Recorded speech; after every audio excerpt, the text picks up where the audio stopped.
vì đấu tranh.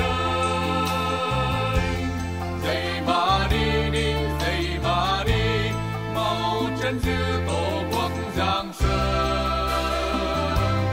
Dậy mà đi đi, dậy mà đi, chết cho lời thề yêu nước Nam. Dậy mà đi đi, dậy mà đi, hỡi dòng sông Trưng Vương oai hùng. Máu dân oan sôi sục, than thở trong hờn căm, đấu tranh đòi tự do, đem công lý cho dân lành.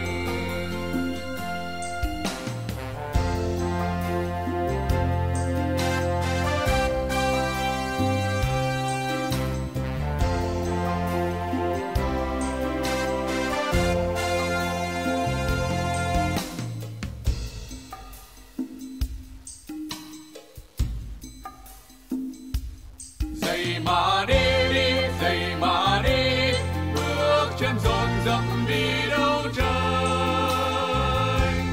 Dậy mà đi đi, dậy mà đi, mau chân giữ tổ quốc giang sơn. Dậy mà đi đi, dậy mà đi, chết cho lời thề yêu nước Nam. Dậy mà đi đi, dậy mà đi, hỡi dòng sông Trưng Vương oai hùng.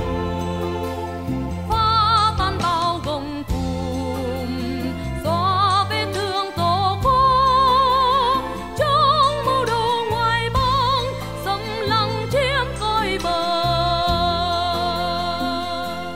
Dậy mà đi đi, dậy mà đi, bước chân dồn dập vì đấu tranh. Dậy mà đi đi, dậy mà đi, mau chân giữ tổ quốc giang sơn. Dậy mà đi đi, dậy mà đi, chết cho lời thề yêu nước Nam. Dậy mà đi đi, dậy mà đi, hỡi dòng sông Trưng Vương oai hùng. Núi sông này trồi dậy, vươn sông lên gầm thét, đáp tiếng gọi hồn thiêng, muôn năm giữ nước nhà. Dậy mà đi đi, dậy mà đi, bước chân dồn dập vì đấu tranh.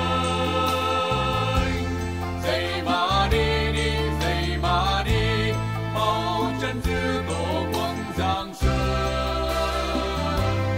Dậy mà đi đi, dậy mà đi, chết cho lời thề yêu nước Nam. Dậy mà đi đi, dậy mà đi, hỡi dòng sông Trưng Vương